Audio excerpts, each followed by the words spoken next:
Class, today I'd like to talk to you about how to build a parallel circuit and test for voltage, current, resistance, and power within that parallel circuit using the Multisim electronic workbench platform. The first thing we need to do is go up top and grab ourselves a DC voltage source, and while you're in that box, it would be a good idea to get yourself a ground. Then we need to add the resistors to the circuit, and we can place a virtual resistor in that circuit.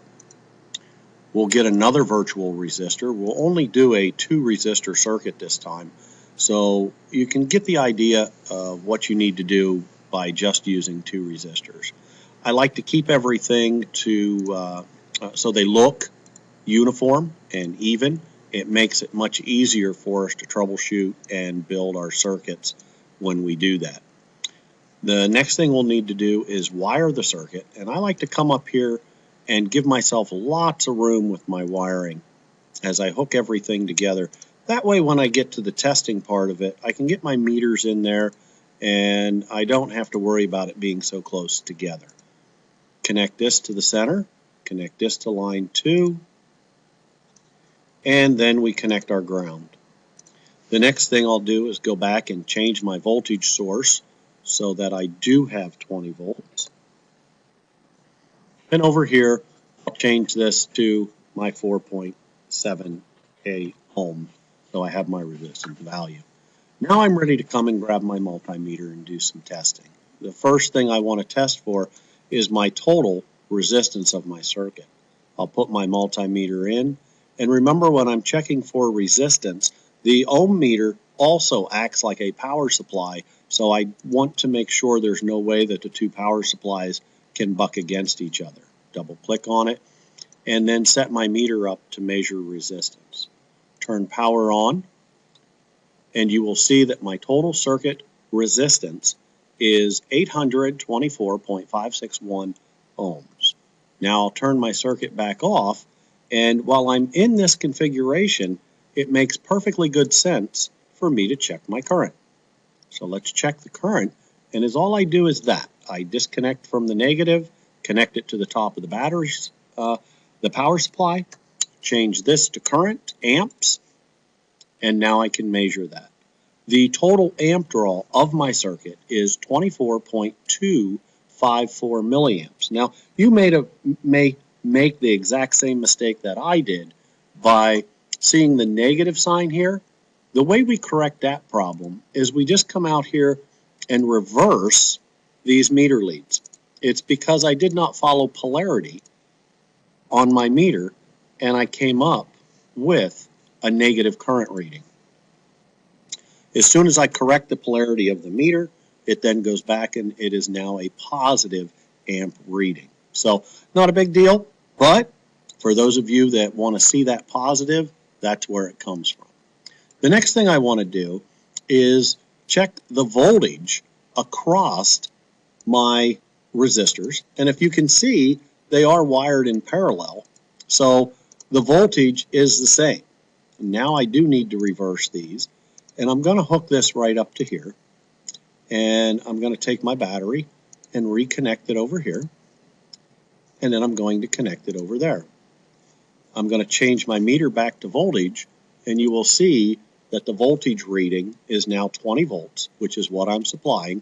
And this wire, this point right here is the same point here, is the same point here. This point, these are all the same wire. Number 1 and 0, it's all the same wire. The next thing I want to do is I want to be able to measure the current. So let's grab a couple more meters, and we can do both at the same time. So what I'll do is I'll bring my meter in here, I'll insert it here, I'll insert it here. I'll take this meter and do the exact same thing, make them look very uniform, and that way it'll work good for me. I need to make sure that when I'm measuring current, I break the circuit so the meter is in series with the load. Now that that is there, I'll bring it open, I'll change this to amperage, and now I'm ready to turn my power back on and check the current flow in each one of my individual branch circuits. As you will see, the 1K ohm resistor has 20 milliamps flowing through it, while the 4.7K ohm resistor only has 4.256 milliamps flowing through it.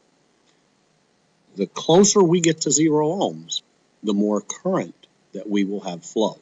So the larger the resistance value, the less the amount of current flowing in the circuit. The last thing we need to check with our circuits is coming out here and grabbing one of the watt meters.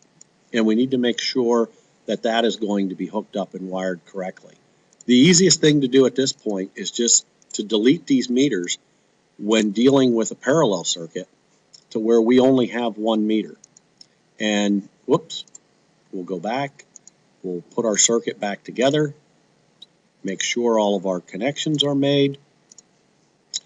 We'll take our power supply, hook the voltage side around the voltmeter, because remember what power is.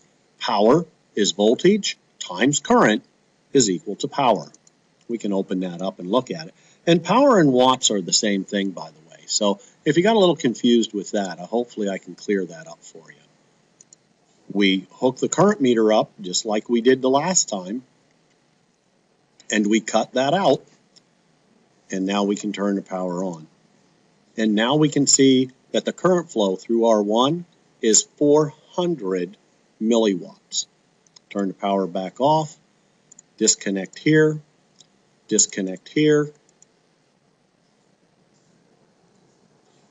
connect this wire back up, come over here, connect here, bring this over here, do the exact same thing you did with that current meter, a couple of steps back.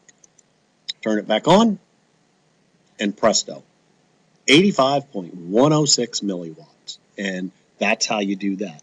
Now the last thing you can do is you can double check what your total power dissipation is in the circuit. So making sure you turn everything off, get your negative out of here, hook your resistor back up, and that would be coming straight down like this on wire number 1, hooking it here, and now cutting this out and then turning our power back on. And that's every test you need to do to complete this circuit.